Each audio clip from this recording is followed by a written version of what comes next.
हम भी देखिए जो बीएससी फाइनल है उसमें जो molecular bio and biotechnology paper है उसका अपने पार्ट 3 कर रहे हैं। ये नंबर है, ठीक। अगर आपको इसके नोट्स चाहिए तो इन नंबरों पर व्हाट्सएप मैसेज कीजिए 95 21 52 64। मैसेज क्या लिखकर करना है आपको, बायोटेक्नोलॉजी यूनिट फर्स्ट, ये लिखकर मैसेज कर देना है। और टॉपिक से रिलेटेड कोई प्रॉब्लम है तो आप कॉल कर सकते हैं। ये नंबर है 95 88 23 61 04। अब देखिए अपने बात कर रहे हैं gene concept Mendel to molecular level, जिसमें अपनों ने मेंडल के बारे में जो भी था वो पढ़ा था। फिर चार्ल्स डार्विन के बारे में देखा। अब है फ्रेडरिक मिसर।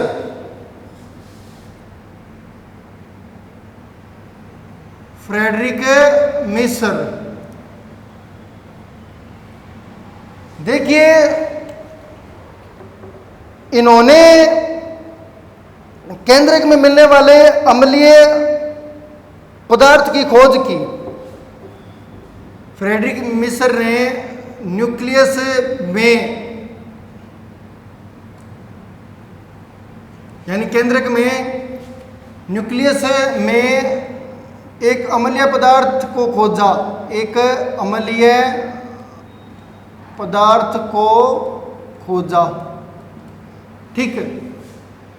फ्रेडरिक मिसर ने केंद्रक में यानी न्यूक्लियस में एक अम्लीय पदार्थ को खोजा जिसे क्या नाम दिया, न्यूक्लिन। क्या नाम दिया, न्यूक्लिन। और इस पदार्थ की खोज जो सालमन मछली है उसके शुक्राणु में की। सालमन मछली के शुक्राणु में यानी स्पर्म में, sperm of salmon fish, salmon मछली के शुक्राणु में इस अम्लीय पदार्थ की खोज की, ठीक है। और वर्तमान में अपने इस पदार्थ को डीएनए के नाम से जानते हैं, भी डीएनए के नाम से जानते हैं, ठीक। मिस्र ने इस अम्लीय पदार्थ को क्या कहा था, न्यूक्लिन कहा था। और ये जो पदार्थ है वर्तमान में अपने इसको किस नाम से जानते हैं, डीएनए के नाम से। एक साइंटिस्ट है अल्टमैन या अल्टमान, ठीक, अल्टमैन। इसने न्यूक्लिन जो टर्म है ना उसकी जगह एक नई टर्म दी, न्यूक्लिक एसिड। न्यूक्लिक एसिड, ठीक, न्यूक्लिक अम्ल। तो ये न्यूक्लिक अम्ल या डीएनए की खोज से संबंधित हो गया। भी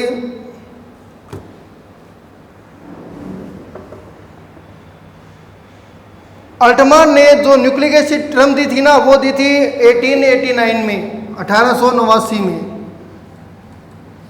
ठीक। आगे देखिए Hugo de Vries.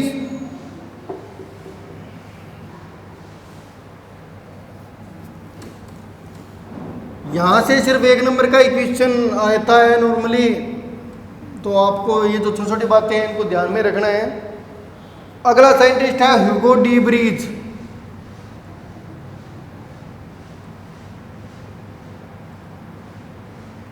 Hugo de Vries 1889। देखिए इन्होंने एक पुस्तक लिखी इंट्रासेल्युलर पेंजिनेसिस।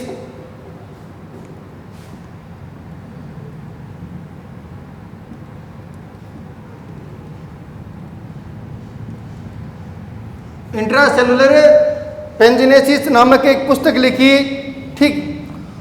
और उन्होंने यह बताया कि किसी एक लक्षण को नियंत्रित या निर्धारित करने वाली सबसे सूक्ष्म आनुवंशिक संरचना को पेंजीन कहते हैं।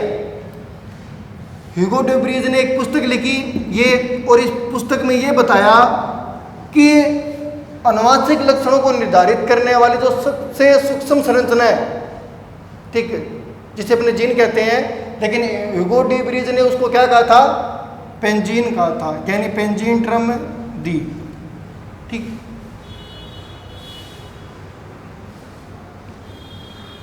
क्या नाम दिया? पेंजीन नाम दिया। अब देखिए पेंजीन जो है वो पहले भी आया था ना वर्ड अपना, चार्ल्स डार्विन। ठीक है, चार्ल्स डार्विन ने पेंजीन को थोड़ा सा अलग तरीके से डिफाइन किया था।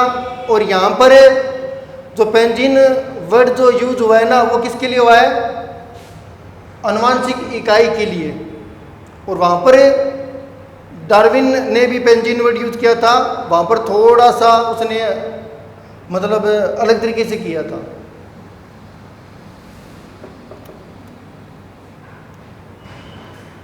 आगे देखिए, अगला जो साइंटिस्ट है वो है विलियम रोक्स।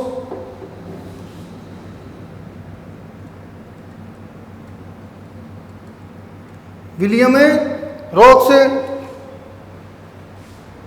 1883 इन्होंने ये बताया कि जो गुणसूत्र है वो अनुवांशिक लक्षणों के वाहक है। जो गुणसूत्र है यानी क्रोमोसोम्स हैं वो अनुवांशिक लक्षणों के वाहक है।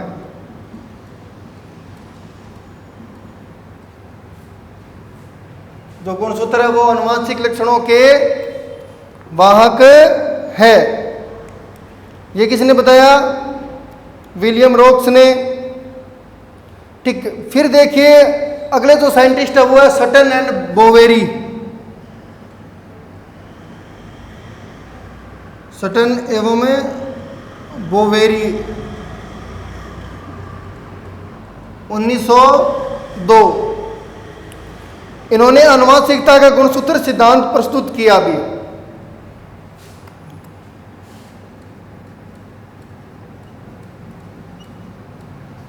क्रोमोसोमल थ्योरी ऑफ इनहेरिटेंस, अनुवांशिकता का गुणसूत्र सिद्धांत सटन एवं बोवेरी ने प्रस्तुत किया। इस सिद्धांत के अनुसार अनुवांशिक लक्षणों के वाहक गुणसूत्र होते हैं। देखिए सटन और बोवेरी ने मेंडल के नियमों की व्याख्या इस सिद्धांत के आधार पर की। और इस सिद्धांत के जो मुख्य बिंदु है वो देखिए। पहला बिंदु है कि जीन की तरह यानी मेंडेलियन कारक की तरह गुणसूत्र भी एक पीढ़ी से दूसरी पीढ़ी में संचरित होते हैं। जीन या मेंडेलियन कारक की तरह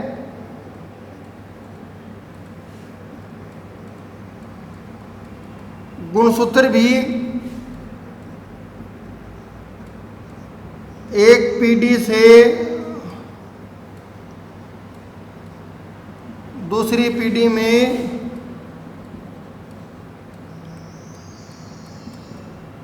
संचरित होते हैं। ठीक, एक बिंदु तो ये हो गया। दूसरा कि जो एलील्स है यानी एक ही जीन की जो दो अल्टरनेट फॉर्म्स हैं वो समजात गुणसूत्रों पर समान स्थलों पर स्थित होती है।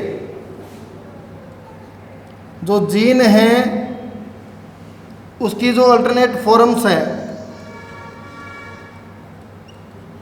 अल्टरनेट फॉर्म्स यानी एलील्स, कोई भी एक जीन है ठीक, उसकी अल्टरनेट फॉर्म्स होती है। नॉर्मली दो होती है, दो से ज़्यादा भी हो सकती है ठीक, जिनको अपने कहते हैं एलील्स। और ये कहाँ पर स्थित होंगे? समजात गुणसूत्रों पर समान स्थलों पर, समजात गुणसूत्रों पर समान स्थलों पर। यह मैंने आपको बताया भी था।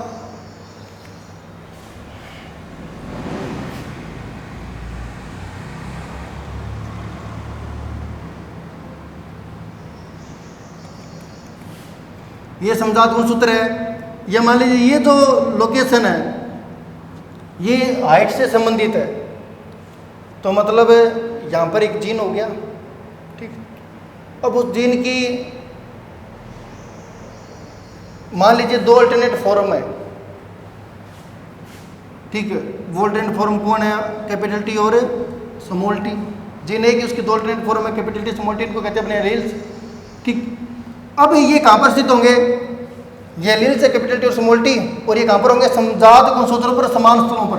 ये समजात गुणसूत्र है, समान स्थलों पर, मतलब जैसे कैपिटल टी यहाँ पर है तो यहाँ पर क्या होगा फिर? स्मॉल टी, ठीक। ऐसा नहीं है कैपिटल टी यहाँ पर है स्मॉल टी यहाँ पर है, गलत। ऐसा भी नहीं है कैपिटल टी यहाँ पर है स्मॉल टी यहाँ पर है, ये भी गलत। यहाँ पर कैपिटल टी यहाँ पर है स्मॉल टी, या यहाँ पर कैपिटल टी यहाँ पर है स्मॉल टी, ऐसे मिलेगा आपको, ठीक। तो ये जो जीन है ये हाइट से संबंधित हो गया, ठीक। और इसकी दो अल्टरनेट फॉर्म है, कैपिटल टी और स्मॉल टी, ठीक। तो ये समजात गुणसूत्रों पर, समान स्थलों पर, ठीक। हाँ, वो एक अलग बात है कि जो दो अल्टरनेट फॉर्म्स है कैपिटल टी और स्मॉल टी, उसमें एक प्रभावी होता है, दूसरा अप्रभावी। वो अपने कभी आगे देखेंगे कि ये प्रभावी और अप्रभावी जो कॉन्सेप्ट है, यानी रिसेसिव एंड डोमिनेंट का जो कॉन्सेप्ट है, ये है क्या एक्चुअल में। अगला देखिए नंबर 3, गुणसूत्रों का भी मेंडेलियन कारकों की तरह स्वतंत्र क्रियान्वयन होता है। ये मेंडेलियन कारक भी आप इनको कह सकते हो, कैपिटल टी और स्मॉल टी क्या है? मेंडेलियन कारक है, ठीक है। और क्योंकि मैं मेंडल ने ये कहा था ना कि किसी लक्षण को नियंत्रित करने के लिए, ठीक है, दो कारक होंगे, यानी कारक जोड़े में होते हैं। नंबर 3 क्या है? गुणसूत्रों का भी मेंडेलियन कारकों की तरह स्वतंत्र क्रियान्वयन होता है।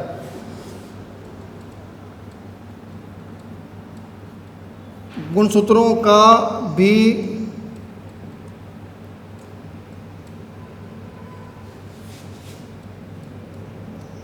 मेंडेलियन कारकों की तरह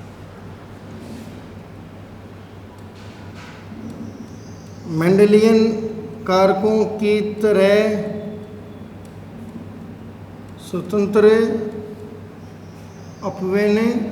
होता है। गुणसूत्रों का भी मेंडेलियन कारकों की तरह स्वतंत्र अपव्यय होता है। इसका मतलब क्या है? देखिए, जब गैमेट्स बनते हैं ना तो समजात गुणसूत्रों का पृथक्करण होता है। ये दोनों क्या हो जाएंगे? अलग अलग। ये अलग युग्मक में जाएगा, ये अलग युग्मक में, दोनों स्वतंत्र है। ये किसी भी युग्मक में जा सकता है और ये किसी भी युग्मक में जा सकता है, ठीक। मान लीजिए जैसे यहाँ पर दो गैमेट्स बन रहे हैं, समझारू में शुक्राणु या अंडाणु कोई भी ले सकते, मैंने शुक्राणु लिए हैं। तो ये जो है ना, ये इसमें भी हो सकता है, और जब ये इसमें होगा तो ये इसमें होगा, या ये इसमें हो सकता है, जब ये इसमें होगा तो ये इसमें होगा। यानी जो क्रोमोसोम्स है, ठीक, वो स्वतंत्र रूप से संचरित होते हैं युग्मकों में, ठीक। यानी ये समजात गुणसूत्र एक जोड़ा है, और यहाँ पर जो दोनों क्रोमोसोम्स है ये स्वतंत्र रूप से संचरित होते हैं युग्मकों में। कोई किसी भी युग्मक में जा सकता है। हाँ, ये नहीं है कि एक ही युग्मक में दोनों आ जाए, ऐसा नहीं होगा। इसी प्रकार जो एलील्स है, यानी जो मेंडेलियन कारक है, जैसे कैपिटल टी और स्मॉल टी। अब देखिए, ये कैपिटल टी और स्मॉल टी यानी मेंडेलियन कारक या जो एलील्स है वो समजात गुणसूत्रों पर स्थित है। तो सिंपल सी बात है, जब समजात गुणसूत्रों का स्वतंत्र अपव्यय होगा, यानी स्वतंत्र रूप से ये युग्मकों में संचरित होंगे, तो इन पर उपस्थित कारक भी फिर क्या है? वो भी स्वतंत्र रूप से उपस्थित है, स्वतंत्र रूप से अगली पीढ़ी में या युग्मकों में संचरित होंगे, ठीक है। जैसे यहाँ पर कैपिटल टी है, तो ये जो क्रोमोसोम है जब इसमें जाएगा तो मतलब कैपिटल टी भी साथ में आ गया, इसमें जाएगा तो अब इसमें कैपिटल टी आ गया। ये जो है दूसरा क्रोमोसोम जिस पर ये स्मॉल टी प्रेजेंट है, ये इसमें भी जा सकता है और इसमें भी जाएगा। मान लीजिए इसमें चला जाता है तो यहाँ पर इस गैमेट में कौन सा कारक गया? Small T. फिर ये इसमें जाएगा तो यहाँ पर कैपिटल टी। उल्टा भी हो सकता है, ठीक। अगर ये क्रोमोसोम इसमें चला जाए तो कैपिटल टी, ये इसमें चला जाए तो स्मॉल टी। यानी क्योंकि जो एलील्स है ना वो समजात गुणसूत्रों पर है। और जो समजात गुणसूत्र होते हैं, जैसे यहाँ पर 2 है, तो इन दोनों का युग्मकों में जो संचरण है वो क्या होगा, स्वतंत्र होगा। ठीक, ये स्वतंत्र रूप से किसी युग्मक में जाएगा, ये किसी युग्मक में जाएगा। तो जब इनका स्वतंत्र रूप से संचरण हो रहा है, स्वतंत्र अपव्ययन हो रहा है, तो इन पर उपस्थित एलील्स या कारकों का भी स्वतंत्र अपव्ययन होगा। तो आगे देखिए, अगला नंबर 4, अगला है कि किसी युग्मक में एक एलील, ठीक, किसी युग्मक में एक एलील उपस्थित होता है और जो समजात गुणसूत्रों का जो एक जोड़ा है ना, उनमें से केवल एक गुणसूत्र होगा। देखिए कहने का क्या मतलब है, नंबर 4 मैं लिख नहीं रहा हूँ, ठीक है, नोट्स में आपको लिखा मिल जाएगा, मैं थोड़ा सा बता देता हूँ आपको। ये क्या कह रहा है कि देखिए, मैंने आपको बताया कि नॉर्मली जो जीन होती है उसकी 2 अल्टरनेट फॉर्म है, जैसे कैपिटल टी स्मॉल टी है। अब जब गैमीट बनेंगे ना, तो किसी भी गैमीट में ऐसा नहीं होगा कि दोनों कारक हो, ऐसा नहीं होगा। कोई भी गैमीट है, ठीक है, उसमें इन दोनों में से कोई एक होगा, या तो कैपिटल टी हो सकता है या स्मॉल टी हो सकता है, ठीक, ये बात हो गई, ठीक। और यहां पर 2 समजात गुणसूत्र है, इनमें से कोई एक होगा, इनमें से कोई एक होगा। कोई भी गैमीट है, ठीक, उसमें जो एक जीन की जो 2 अल्टरनेट फॉर्म आपने पढ़ा है, ठीक, एक जीन की 2 अल्टरनेट फॉर्म होती है, तो दोनों अल्टरनेट फॉर्म किसी गैमीट में नहीं जाएगी। दोनों क्या हो जाएगी, जब गैमीट बनती है तो दोनों अल्टरनेट फॉर्म अलग हो जाती है। जैसे यहाँ पर कैपिटल टी और स्मॉल टी है, जब गैमीट बनेंगे तो दोनों अल्टरनेट फॉर्म क्या हो जाएगी, अलग हो जाएगी। ये अलग गैमीट में जाएगा, ये अलग गैमीट में, यानी किसी एक गैमीट में कोई एक ही कारक होगा या कोई एक ही एलील, यानी कोई जीन की कोई एक अल्टरनेट फॉर्म होगी। इसी तरीके से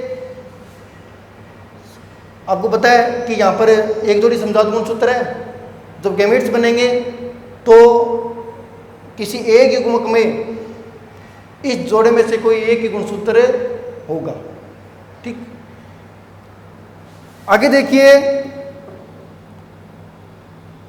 अगला है मॉर्गन के बारे में देखते हैं अपने थोड़ा सा।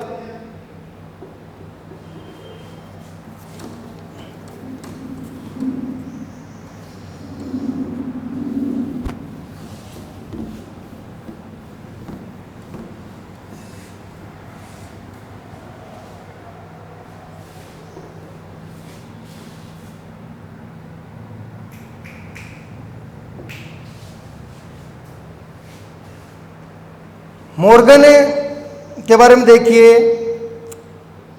मॉर्गन ने जो रिसर्च या जो कार्य किया था वो किया था 1910 और 23 के बीच में। और इसने जो काम किया था वो किस पर किया था, ड्रोसोफिला, इसको अपने फलमक्खी भी कहते हैं। देखिए मॉर्गन ने ड्रोसोफिला पर संकरण प्रयोग किए और यह बताया कि जो गुणसूत्र है ना वो जीन्स की बनी संरचना है, यानी जो गुणसूत्र है वो जीन्स के बने होते हैं, जीनों के बने होते हैं। देखिए ये जो मॉर्गन है इसने क्या किया, इसने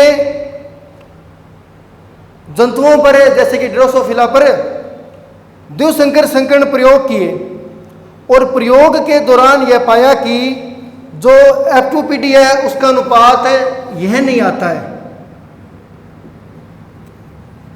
देखिए मेंडल ने मटर पर द्विसंकर संकरण प्रयोग किया था, डाई हाइब्रिड क्रॉस, और वहां पर जो F2 जनरेशन है उसमें क्या अनुपात आया था, 9:3:3:1।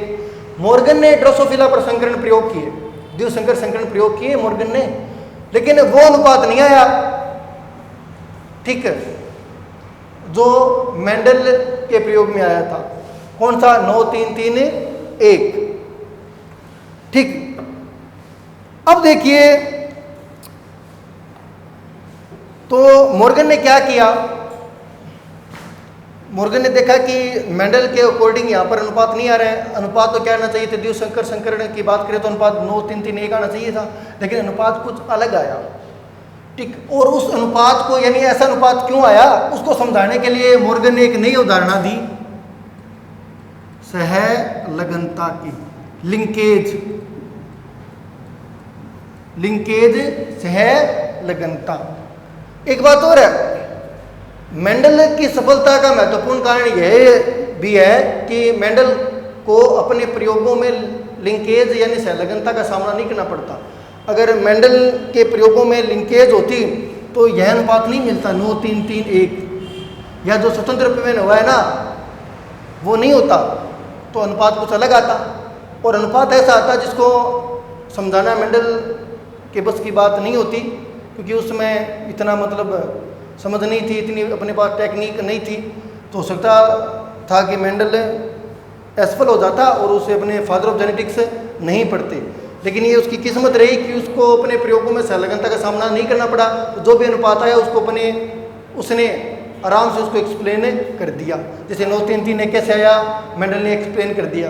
अगर अनुपात थोड़ा लगा था तो हो सकता था मेंडल एक्सप्लेन ना कर पाता, तो फिर फादर ऑफ जेनेटिक्स भी उसको अपने नहीं कहते। तो ये हो गया मॉर्गन के बारे में। देखिए सहलगनता है क्या? जब 2 या 2 से अधिक लक्षण साथ साथ वंशागत होते हैं ना, जब 2 या 2 से अधिक लक्षण साथ साथ वंशागत होते हैं तो उसे अपने क्या कहते हैं? सहलगनता। जब 2 या 2 से अधिक लक्षण साथ साथ वंशागत होते हैं तो उसे अपने सहलगनता कहते हैं। या अपने इसको ऐसे भी कह सकते हैं कि 2 जीन्स है, मान लीजिए 2 या 2 से अधिक जीन्स है, 2 या 2 से अधिक जीन्स है, और ये एक ही गुणसूत्र पर है और पास पास है। क्या है? पास पास है। 2 जीन्स है या 2 से अधिक जीन्स है, एक ही गुणसूत्र पर है और पास पास है, तो अगली पीढ़ी में ये दोनों जीन्स साथ साथ ही जाएंगे। यानी अगली पीढ़ी में इनका साथ साथ संचरण होगा, ये अलग नहीं होंगे, दोनों एक साथ अगली पीढ़ी में ट्रांसफर होंगे। अगर 2 जीन्स एक ही गुणसूत्र पर हो और पास पास होना तो दोनों जीन्स साथ साथ अगली पीढ़ी में संचरित होते हैं या युग्मकों में ट्रांसफर होते हैं। ठीक। तो अगर ऐसा होगा तो मतलब लक्षण है, क्योंकि प्रत्येक जीन एक लक्षण को नियंत्रित कर रहा है, तो 2 जीन्स हैं तो 2 लक्षण है, तो 2 लक्षण साथ साथ वंशागत होंगे। इसको अपने डिटेल में करेंगे आगे। ठीक है। तो आप सहलगनता को इस तरह परिभाषित कर सकते हो कि 2 या 2 से अधिक लक्षण साथ साथ वंशागत होते हैं तो उसमें क्या कहते हैं? सहलगनता। और इसको समझे कि ऐसा होता क्यों है? ऐसा इसलिए होता है कि अगर 2 जीन्स हैं और वो एक ही गुणसूत्र पर है और पास पास है, ठीक है, तो अपने को क्या मिलेगी? सहलगनता मिलेगी। ठीक है। क्योंकि 2 जीन्स अगर एक साथ युग्मकों में या अगली पीढ़ी में ट्रांसफर होते हैं तो 2 जीन्स 2 लक्षणों को नियंत्रित करते हैं, तो वो जो लक्षण है वो भी क्या होंगे? साथ साथ वंशागत होंगे। ठीक। आज के लिए इतना ही, बाकी करते हैं अपने नेक्स्ट क्लास में।